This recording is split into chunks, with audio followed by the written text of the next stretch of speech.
Welcome back to another recap. I'd like to thank you all for tuning in and thank everyone who helped make this video possible. So without farther ado, let's begin this recap.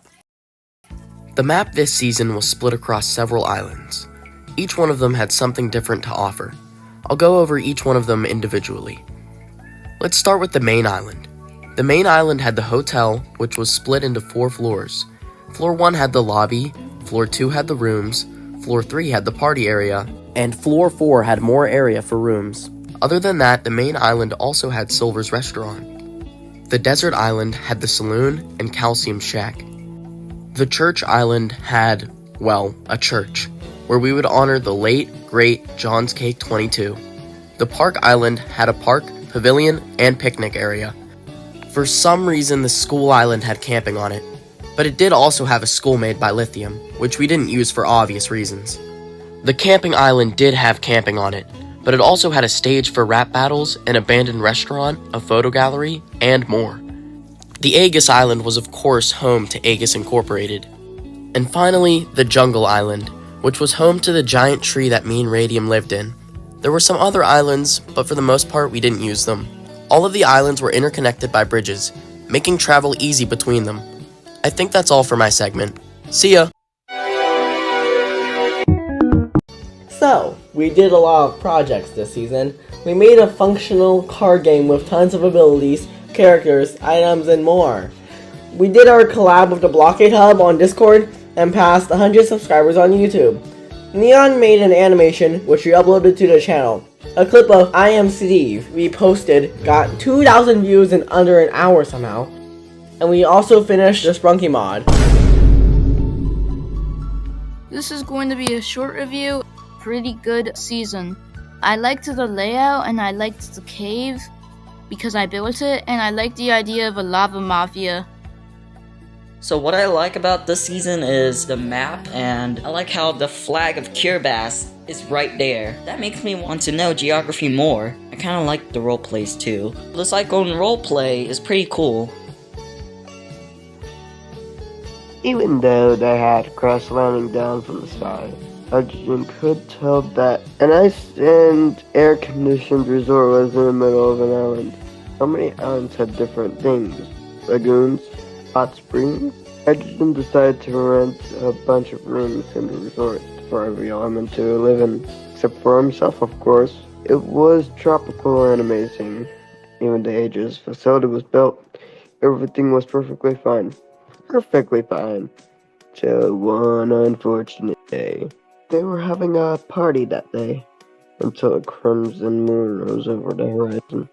Many elements turned hostile. That would be Neon, who was soon contained by rubidium. The next day, Cyborgium, who was left on Mars to die, got revived. He attacked rubidium and was turned into the same dimension as Neon, forcefully gagging at all the corruption. But what she didn't realize was something emitted from that corruption to wreak havoc in a certain place, before being defeated that one time and going away. Hydrogen got corrupted himself, got uncorrupted quickly. After that, everything was restored.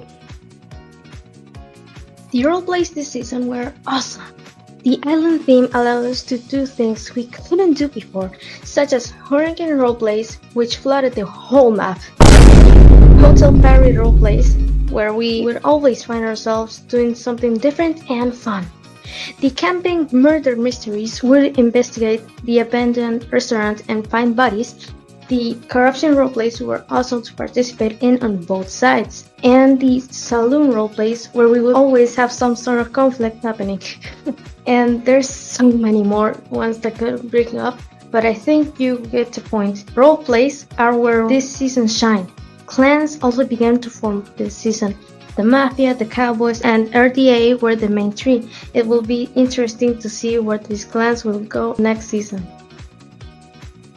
Season Stranded opened with the most players we had ever seen, 43 at one time. However, the reset was really mediocre. We didn't follow the map like we wanted to, and a lot of things weren't built properly. A lot of locations were missing. The season was a relatively impactful one. Although it was short, the map was very large and heavy on blocks. We didn't conserve blocks like we should have either. This ultimately would lead to a 7-day season.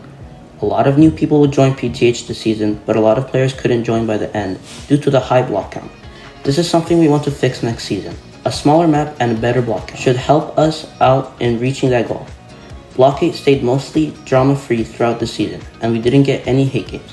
The worst we got was someone trying to copy us as a joke, which Hydrogen is fine with.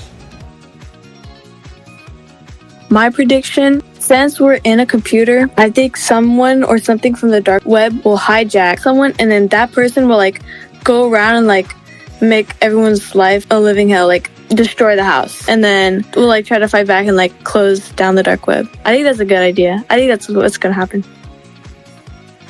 Season is probably going to have much higher quality building, because I've seen that every single time. Every single season just got better each time. This is coming from someone who played in season 1. The topics of roleplay are probably going to be better on the wheel. I've seen much less brain rot topics than before, which is a really good improvement, because it was really annoying whenever it just landed on one and then we had to re-roll.